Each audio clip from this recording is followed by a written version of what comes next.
Hey Hayden, we've never done officially done an episode on the ostriches, and that's one of the first animals we uh, featured when I met you Yeah, with the baby ostriches down at Rainey's. the atomic chickens. Yeah, let's talk about ostriches today. I like it.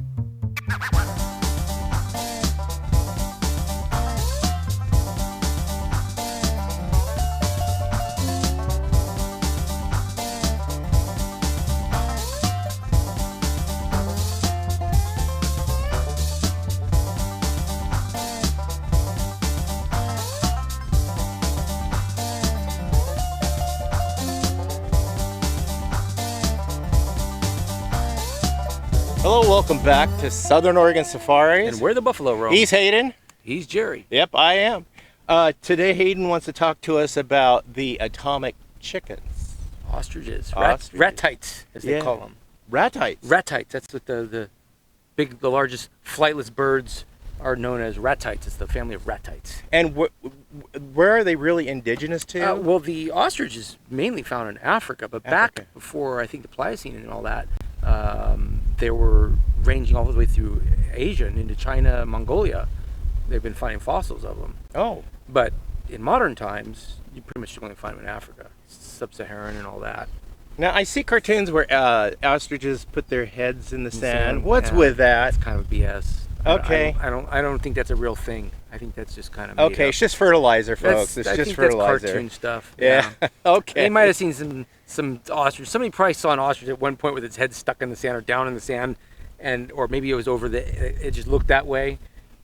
It's like so many other things, and then rumors start, and humans, we come up with funny things and we'll stick to these old wives' tales, and I've never seen or heard of an ostrich sticking its head in the sand. I don't know really where that came from originally. I don't know what the historical meaning of that is. Anyway, but the ratites, so the ostrich is the largest flightless bird. Largest. How big do they get? I mean, weight size. They can range up to 350. I've even seen 400-pound captive ones because they're a little Wow. heavy. 8 to 9 feet tall for male. I mean, they're big. That's a big drumstick. It's a really big big drummy.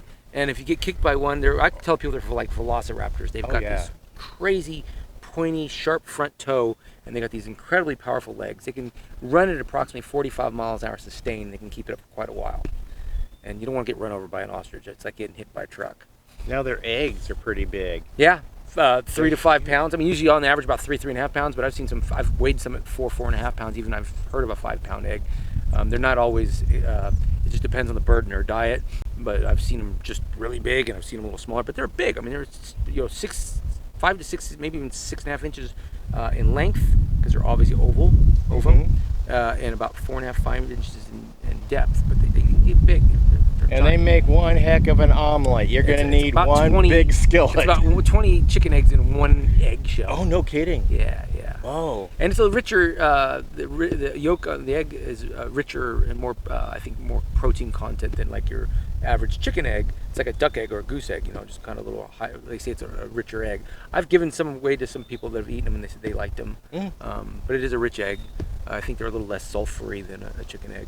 But the shell is super thick on the egg, and back in pre-mandating times, or like Egyptian times, stuff like that, or Greek times, the shells were actually used as like they use them for like bowls and that type of stuff, to vessels to hold liquids or drink. Well, that out makes of. sense. Yeah, before I think they were doing a lot of pottery. They found a lot of these eggshells.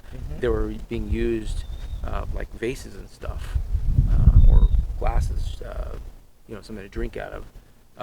I found an ostrich egg at my local thrift store during one of my treasure hunting episodes.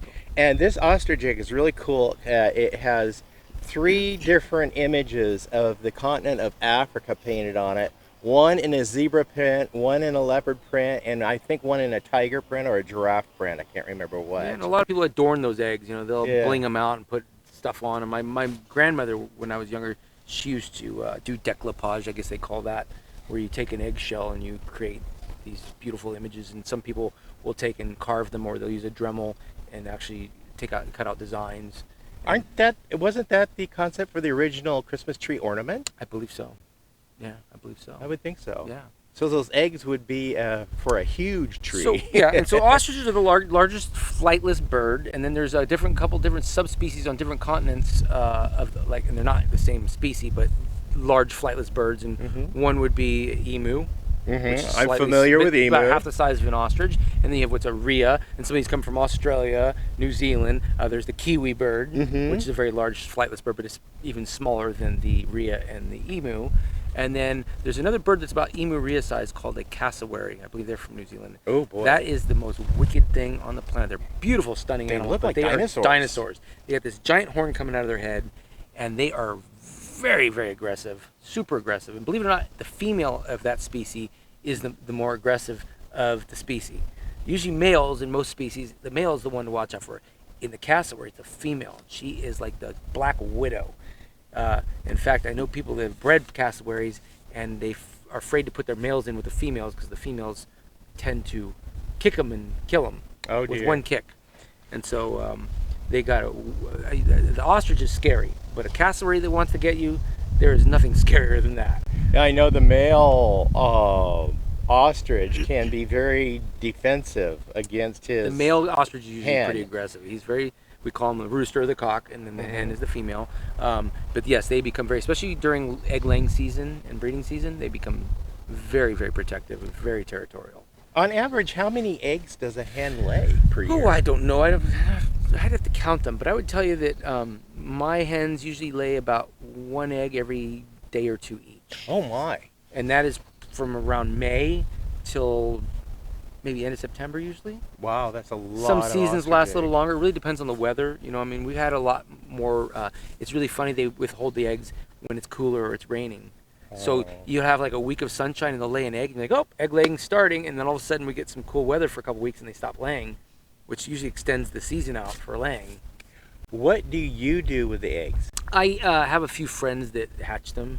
I think we discussed once before. I have 3 youngsters, 2 males and a female, that came out of eggs that my friend had hatched for me at an incubator that are here on the property. Nice. And then I have some other people that are into breeding and collecting, and I'll send them eggs that are fertile and they'll hatch them.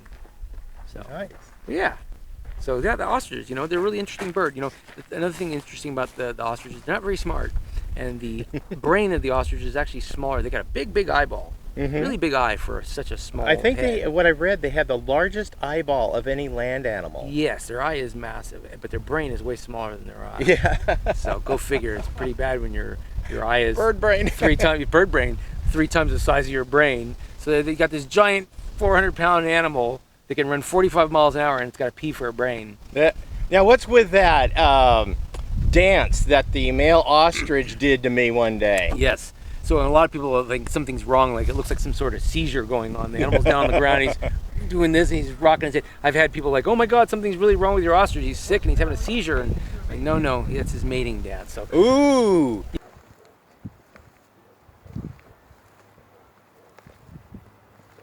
So you think my body's sexy? Yeah, you're sexy. I like it.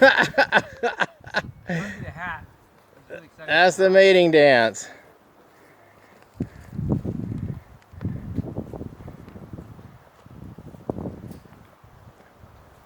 She likes it. She's like, I'm into it. I'm buying whatever you're selling. I'll buy whatever you're selling.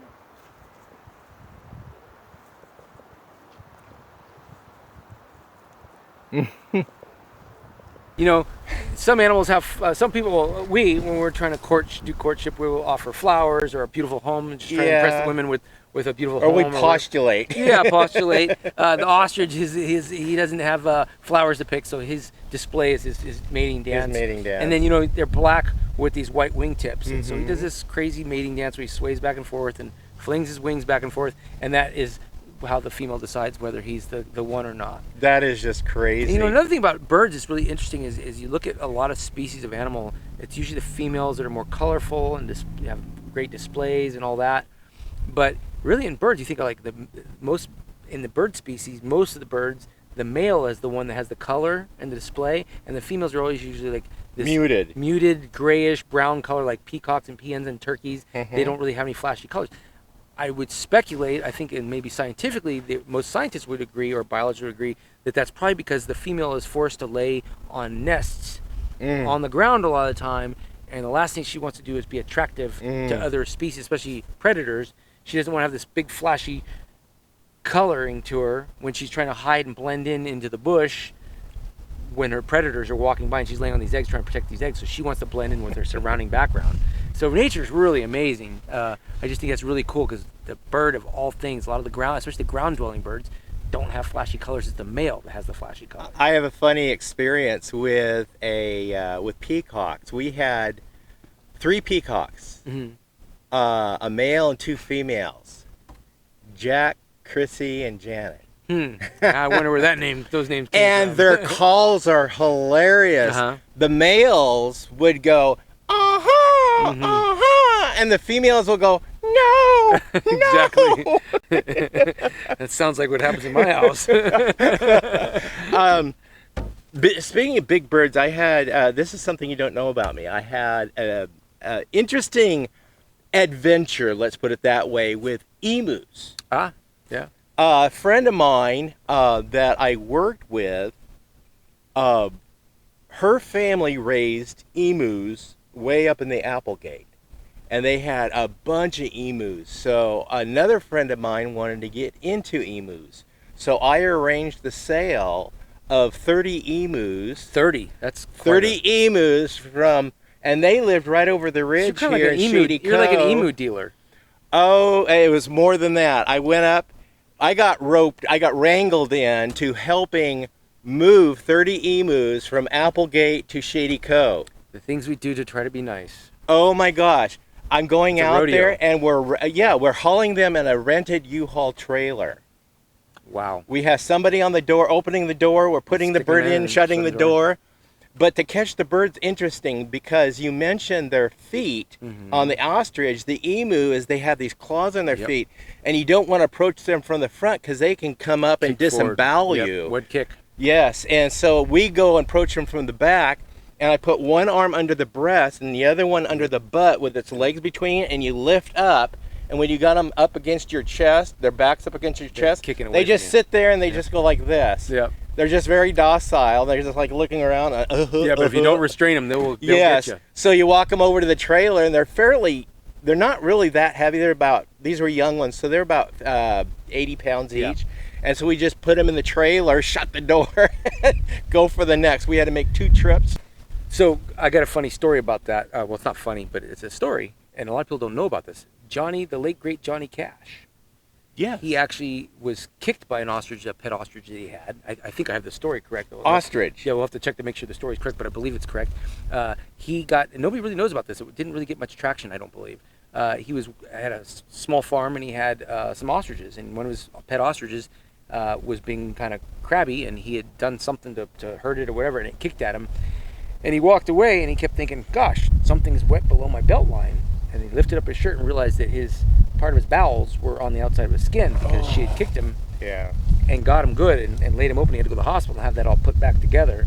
But that, people don't realize how, they can be pretty deadly. And he's lucky. I did not he's know lucky that that's all he had was Johnny that. Cash. Yeah, a lot of people don't know about that, but that's a little rare story that kind of nobody knows about. But I don't know if I have all the facts correct, but look it up. There's a Johnny Cash story floating around out there, and that supposedly has been fact-checked and true, that he was kicked in the stomach, or around the stomach, by his pet ostrich and had to have his bowels put back into his body. Interesting. Yeah, that's a Very lot of people, if you're thinking interesting. about getting ostriches, make sure you do your homework and make sure you realize what you're getting yourself into. Have you ever tasted ostrich? I have. Yeah. And what do you liken it to? Don't say chicken. It tastes like frog. A frog? Okay. I don't know. It's a heavier meat. It's a redder meat. Yeah. It's not It's white like meat. emu. Yeah. It's red meat. It's more like an emu, or it's a little bit more beefier, steakier than a turkey or a chicken. Okay. Yeah. Cool. I had ostrich in Africa, actually. Okay. It was pretty good. Hmm. Anyway, so Interesting. there you have it. Thank you for the wealth of information on Big Bird. Ostriches and big birds. Yeah. I wonder if Big Bird was supposed to be an ostrich. He was yellow, though. I don't know what he was, but one of the things I wanted to do was paint one of the emus yellow and turn it loose downtown Medford. I think that's that would have been brilliant bad. idea. The big orange beak. Anyway, so that's ostriches for you. This is Southern Oregon Safaris. We're the Buffalo Roam. I'm Hayden. I'm Jerry. And we'll look forward to seeing you again soon. Please don't forget to like, share, and subscribe. Hit that notification bell so you get notified next time we have a video. Great. We'll see you later. Have a good one.